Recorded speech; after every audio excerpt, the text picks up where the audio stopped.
Hello everybody, welcome back to the channel. My name is Larry Bodenheimer, and today we're taking a look at CoreWerewolf. CoreWerewolf is a 32-bit Trojan that affects Windows operating systems. And if we take a look over here in VirusTotal, we can see the creation time is 2012, because that's believable. But the first submission was November 7th of last year, which that in itself is fine, just old malware, right? But if we take a look up here at the detections, we can see that it only has 45 out of 71 detections. Now, this would be okay for a sample that's 3 days old, not 3 months old. So I'm quite interested by that. And if we come down to last submission, it was last submitted about 15 minutes ago by yours truly. And the last analysis was sometime like 10 minutes before that. If we go over to detection, I'm going to do something different. Usually when we have this many detections, I just go down to the ones that are not detecting it, and I'll let you guys follow along with the MD5 if you want to. But I'm also going to take a look at both sides for myself. It'll take a little bit longer, but the fact that this is almost 2.5 months old, and it only has 45 detections, I'm quite interested. So if we go to the tags, your tags for this video are portable executable, calls WMI, detects debug environment, checks user input, executes dropped file, long sleeps, and overlay. If we come over to popular threat label, we could see that it is Trojan.CoreWerewolf / UltraVNC.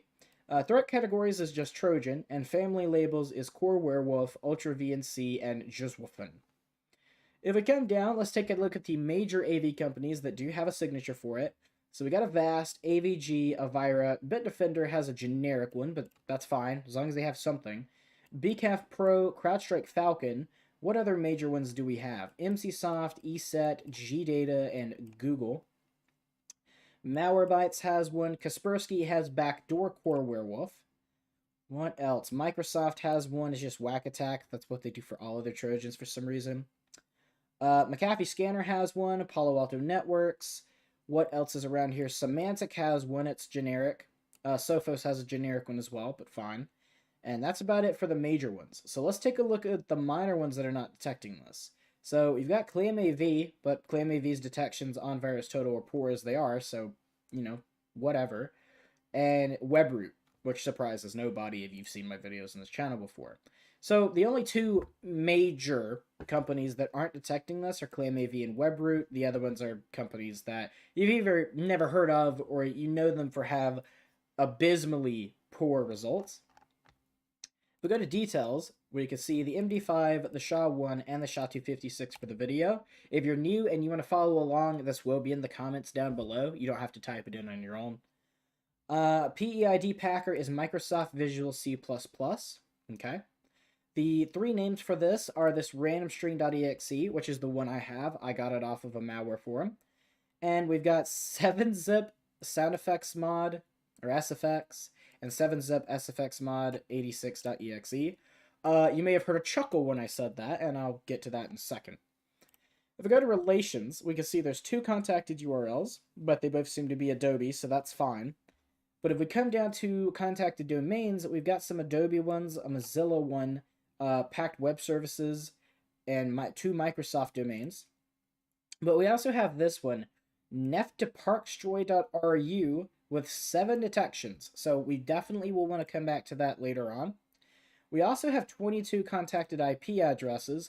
Now, this one is Microsoft, so that's fine. This one is Google Cloud, which could be the C2. The C2 could be hosted on Google Cloud. We'll see. It's possible. But we also have this one out of Russia with 1 detection. Now, we don't take a look in depth at who's detecting URLs and IP addresses as malicious on this channel. Not too often.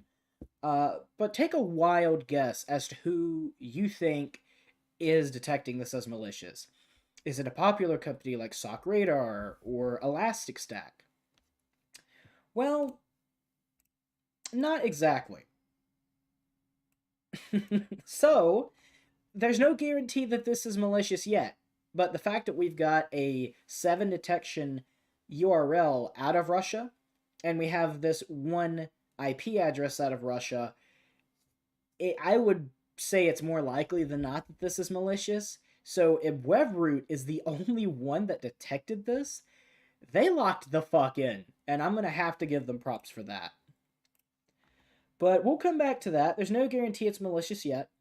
We do have 5 bundled drivers as well. So we've got this one drivers.exe with 6 detections. We'll come back to that. We've also got 35 dropped files. We've got this one drivers again with 6 detections.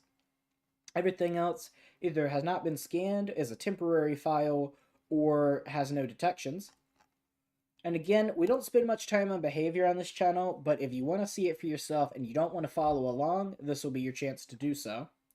We do have 3 sandbox detections: malware, Trojan, and evader from Zenbox, malware from Yummy Hunter, and rat from C2AE. If we come down here, we can see that there are 2 high and 5 medium crowdsourced Sigma rules, and there are 2 medium and 3 low crowdsourced IDS rules. Finally, for virus total, we have 2 posts. One is from Joe Security 2 hours ago, and this one is from around the time of the upload from JY4289, who I've not seen before. Now, I'm not going to go to their profile and stalk them on a YouTube video. I am just mentioning I've not seen this person before, so a new player has entered the ring, ? If we see them again, it would be quite interesting. Let's go ahead and minimize this for now, and let's take a look at the tools that we'll be using for this video. We have System Informer, Process Monitor, Wireshark, and Zooey. Last but not least, before we run the malware, let's take a look at the file and its properties itself. Now, remember what it said about the 7-zip SFX name? One, this is a PDF icon. Not only is it a PDF icon, it's a hilariously fake one, because one, we have hidden extensions turned on in a .exe, but not everybody's going to have that.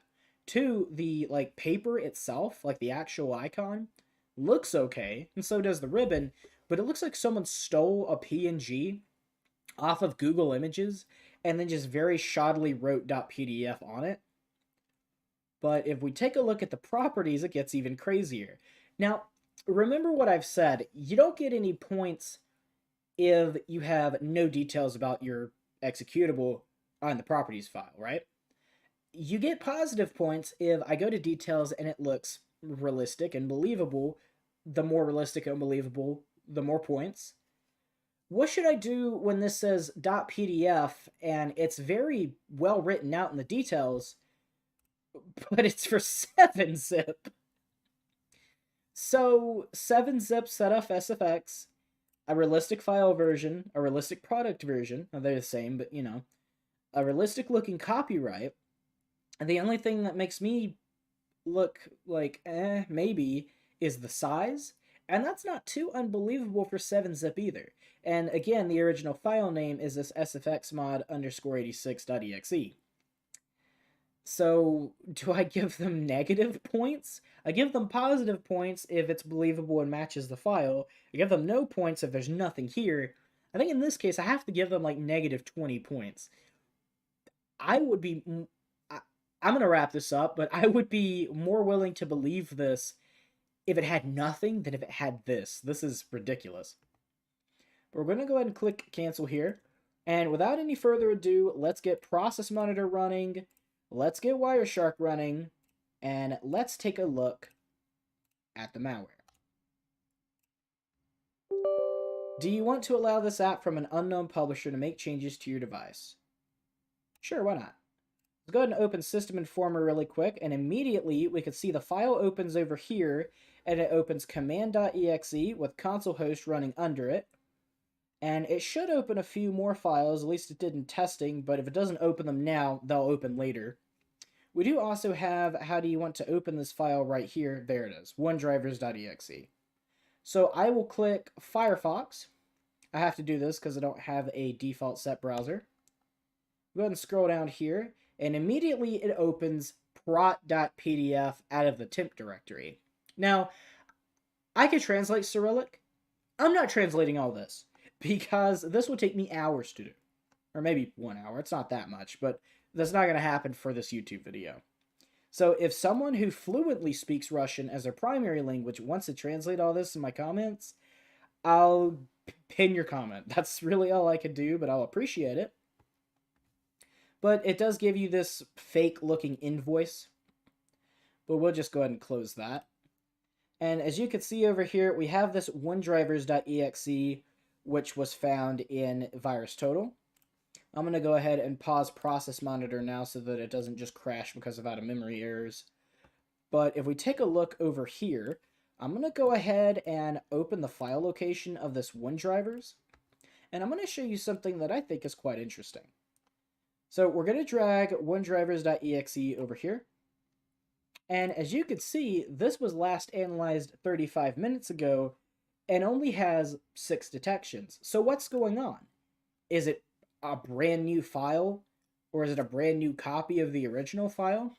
Why does it have 6 detections? Was it first submitted 35 minutes ago? Well, no. This was actually submitted... Wrong tab. This was actually submitted over half a year ago. So what's going on?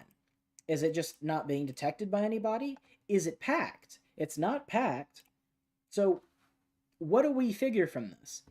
The only thing that I can think of that's going on here as to why it's not being detected by everybody is that it's like a supporting file and that this file isn't necessarily malicious on its own. And what I mean by that is without like the parent process, like this fake 7-zip file that we executed everything from, it wouldn't be able to do anything. However, 6 of these AV companies are able to detect that it runs alongside a malicious file, or maybe even a bunch of malicious files, and says that we'll flag it as malicious because it's supporting for malware. So, Jangman, Kaspersky, Kingsoft, MaxSecure, Rising, and Zillia, congratulations. Matter of fact, the only one I recognize here is Kaspersky, which has a heuristic analysis detection. Okay. But we'll go ahead and go back to the original file.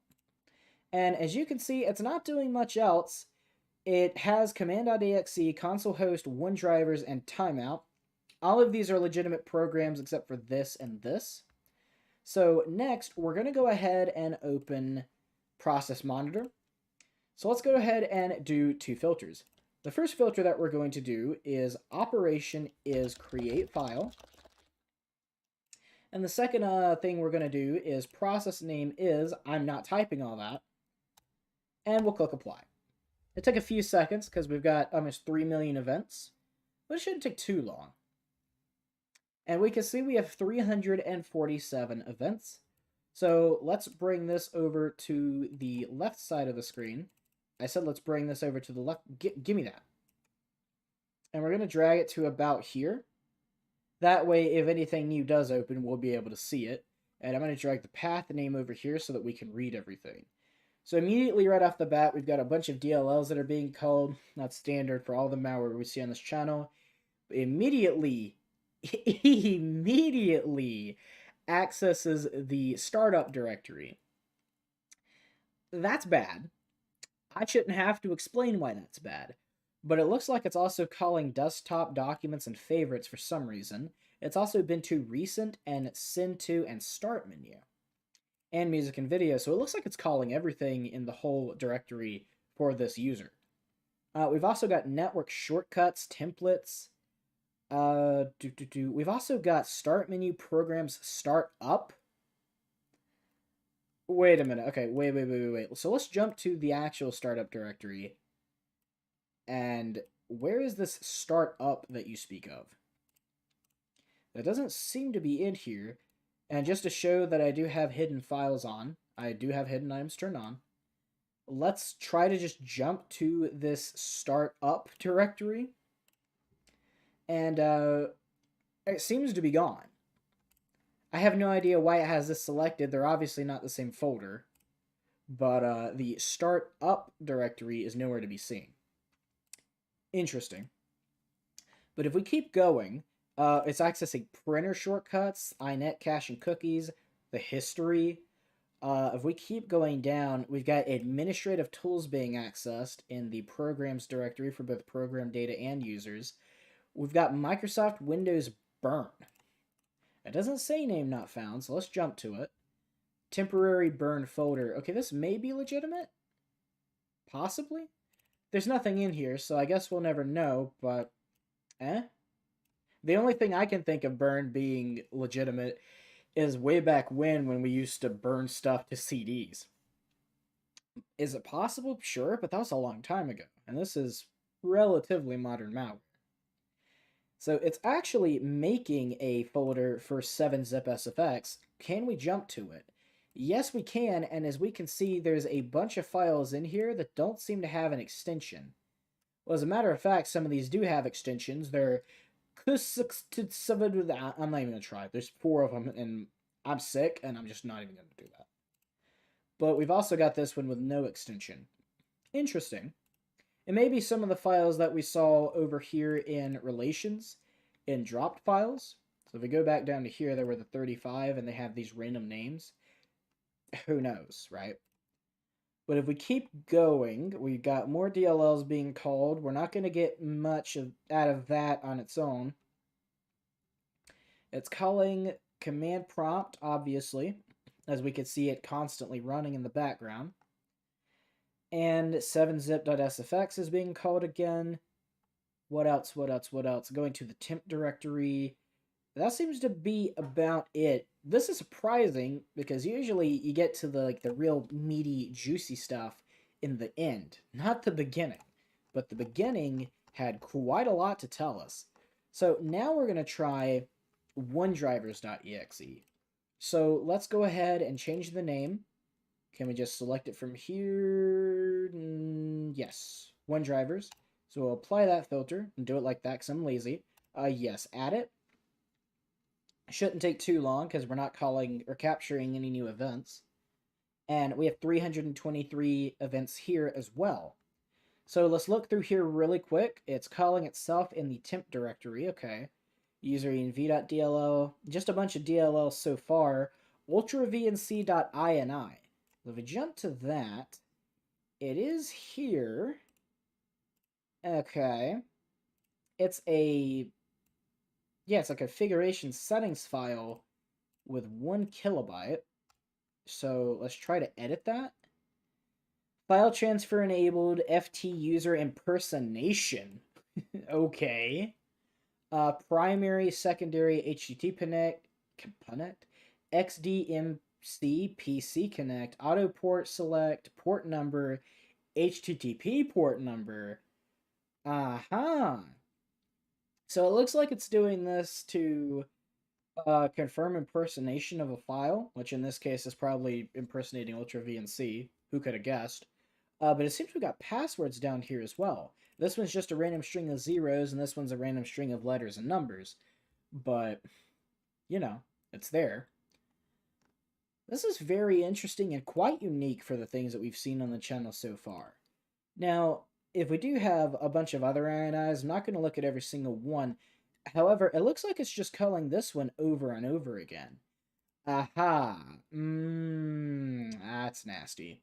So, not only is it opening Windows PowerShell, which I was just about to say, but it's also opening OpenSSH.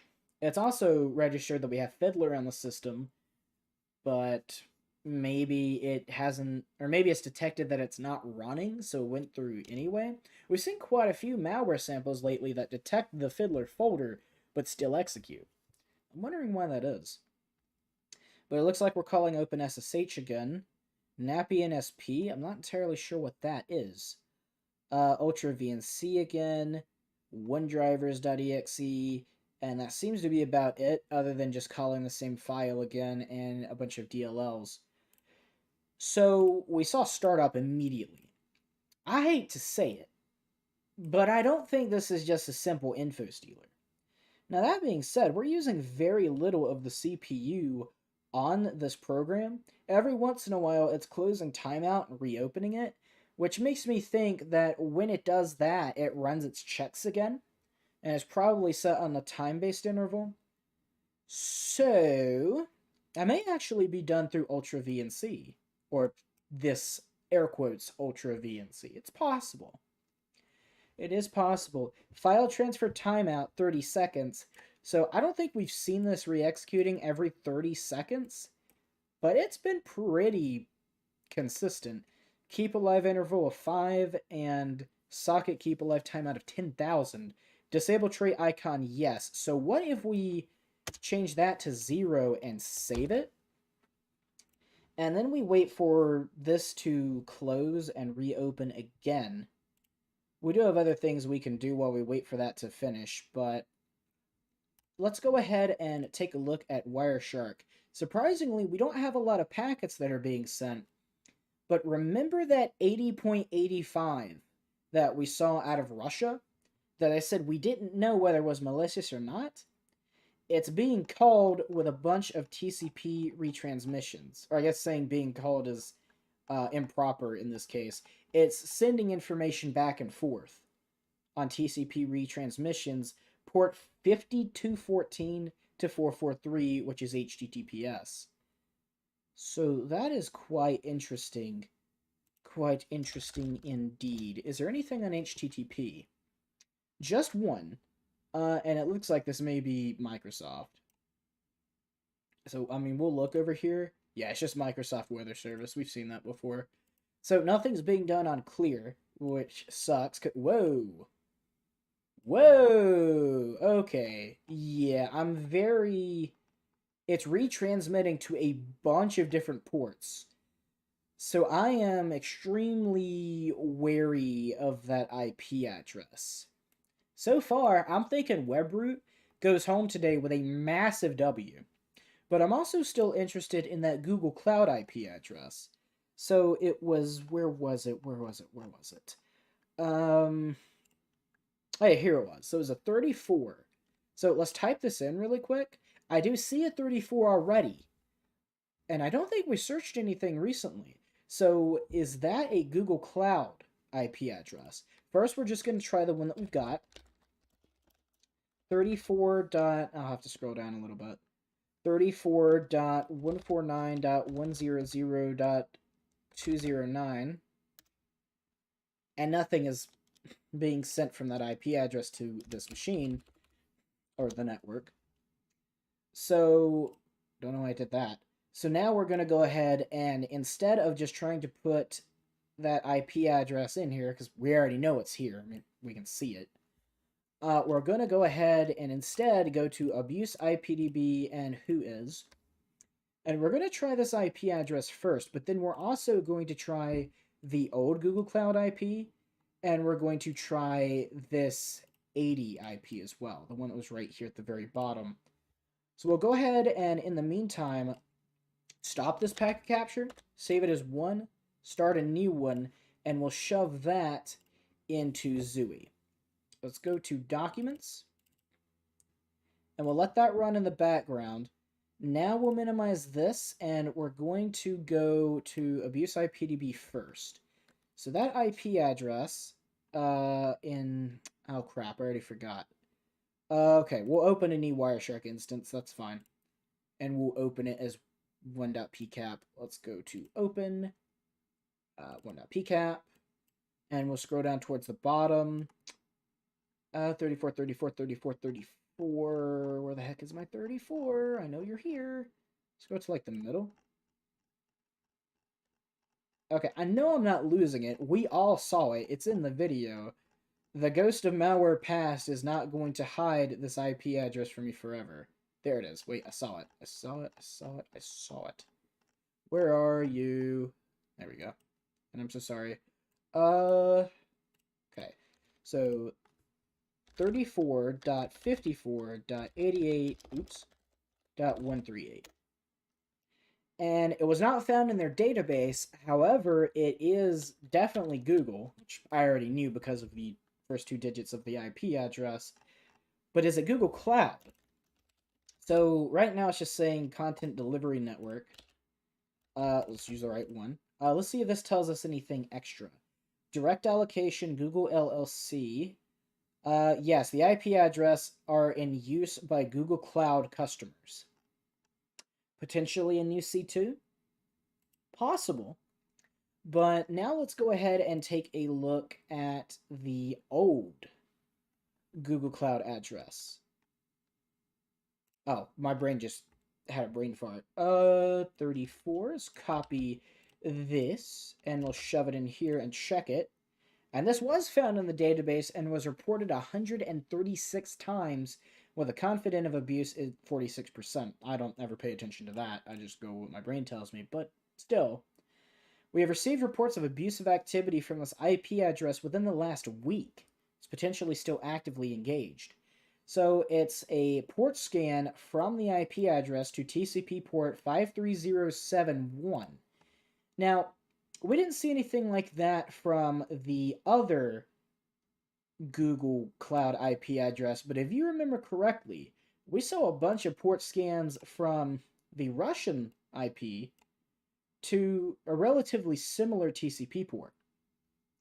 In this case, it's 5229, but we also saw a bunch of others.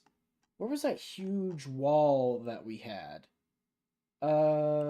Here we go. So these are going 5179. So it looks like it's sending packets to a bunch of different IP, or not IPs, but port numbers as retransmissions. So that's very interesting. This one is also anonymous with a different port number. This one's from Crash, Brute Force Telnet, and these are all within the same week. Here's an anonymous one, probably the same person, these three, but we also have a new one, ATV from the Netherlands. Another anonymous one, S3 Buzz from Mexico, reports it as command and control. This person from the Czechia Republic is saying TCP port scanning detected. So, potentially a C2. I'm more willing to believe that it is, but now I really want to know what this is, with one detection. And as you can see, passive DNS replication leads it back to this domain. So we're going to go ahead and shove that into Abuse IPDB. This will be the last one. But it wasn't found in their database. Data Center Web Hosting Transit, and as you can see, host name nefteparkstroy.ru. So the fact that it doesn't have any reports, yet it has 7 detections on virus total, is extremely interesting to me. And it says it's out of Moscow City in the Russian Federation. If we shove this into Whois, this probably won't tell us much more, but it says it's geofeed. Okay. Geofeed remarks. Person, we'll ignore all this. I don't want to, well, I guess they'll be doxxed anyway. It's public information, but please don't go harassing people. And yeah, there's not a lot of information here. Makes sense because it's a Russian server, and I'm pretty sure most of the Whois services are either in Western Europe or the United States. So, yeah. But that's going to be it for the IP addresses. This one's from the Georgia Institute of Technology. That's odd. But okay. Doesn't have anything to do with the virus or the Trojan. I just thought it was interesting. And last but not least, let's see if we can connect to that host name directly. I doubt it, but crazier things have happened. Now, if we can't connect and get a splash page or anything, and it's going to say something like connection refused or connection timeout, then I'm going to be a lot more suspicious of this domain. There is another thing we can do as well. We can go to Scam Advisor. I'm going to change the icon. Check scam. Whoa, they changed the website a lot too. So let's shove this in here. And we'll click Check Scam. To verify you are human, please press the button. I am pressing the button. I'm actually clicking the button. And it's doing something. Okay. I don't think I've ever quite seen it act like that before. Oh, for God's sake. Hurry up and give me my Scam Advisor results.